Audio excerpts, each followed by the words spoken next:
Hi, I'm Dr. Dewanjee, and I'll be telling you about shoulder pain.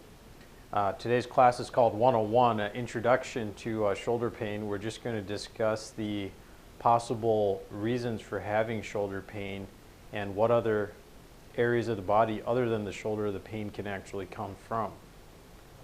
Here we have a diagram of the bony anatomy in your shoulder, and your shoulder joint is made up of two bones. You have your humerus and you have your scapula, which is your shoulder blade. The other place that shoulder pain can come from is your neck, and people with neck arthritis often demonstrate some shoulder pain.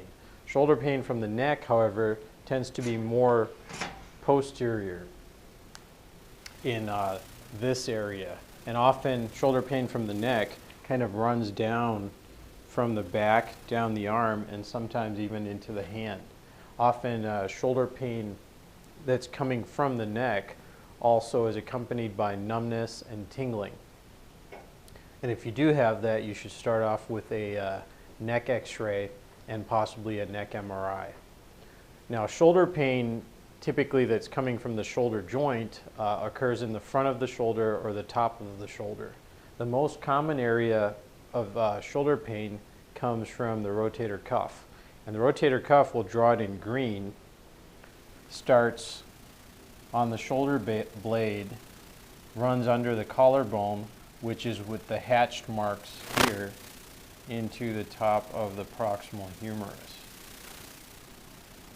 This muscle is the source of maybe 75% of shoulder pain coming from the front of the shoulder. Now, the rotator cuff has four different muscles. There's the subscapularis, which is responsible for turning your arm in. There's the supraspinatus and infraspinatus, which sit on the top, which are responsible for lifting your arm to the side and out. And then there's the last muscle, which is the teres minor, which is mainly responsible for turning your arm out.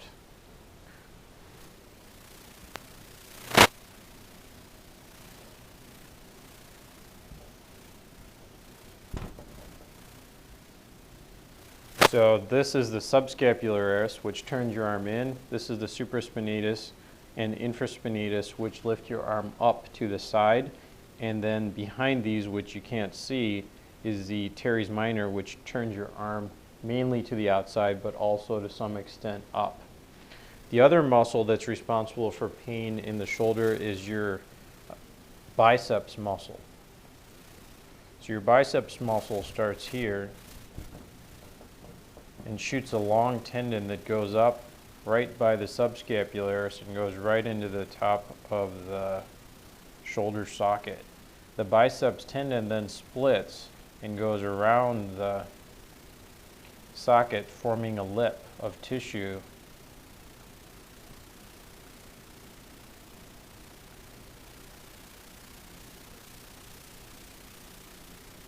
This lip of tissue is called the labrum.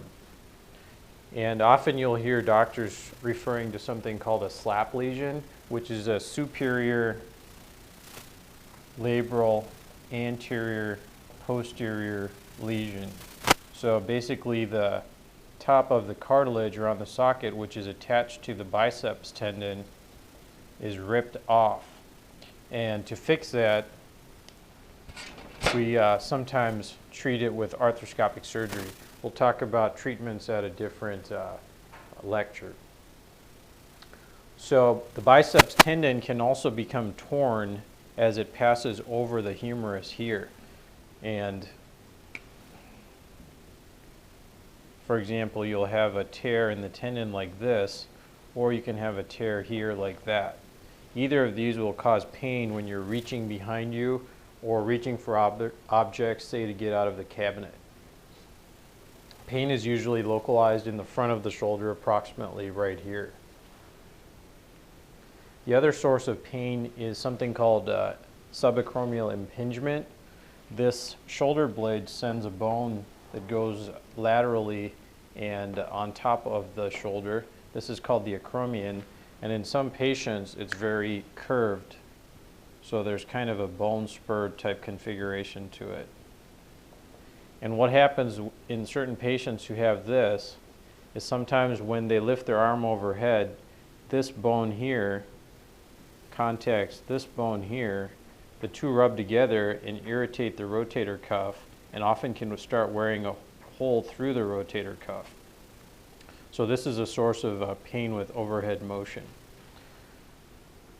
Another area of shoulder pain is the acromioclavicular joint, which is this joint between your shoulder blade and your clavicle, the collarbone. This area is prone to injury and falls to the side, where people can separate this ligament, and that results in a separated shoulder where the whole shoulder drops down and the clavicle is left up. Another area of shoulder injury is rotator cuff tear. These become more common with advancing age.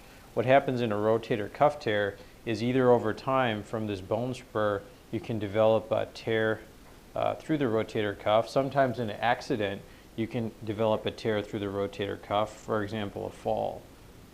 So sometimes in a fall the muscle will tear off here and retract to different degrees.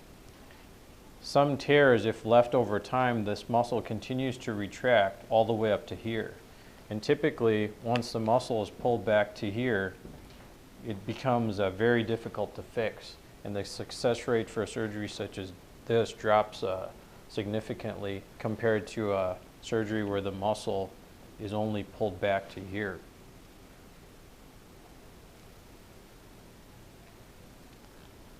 The last area of shoulder pain is actually shoulder arthritis. So some patients actually wear out the cartilage between the ball and the socket. So this is the cartilage surface here on the ball, and this is the socket here. So some patients will actually wear out this ball and socket joint. And that concludes our Shoulder Pain 101. Look forward to our next lecture, Shoulder Treatment 101.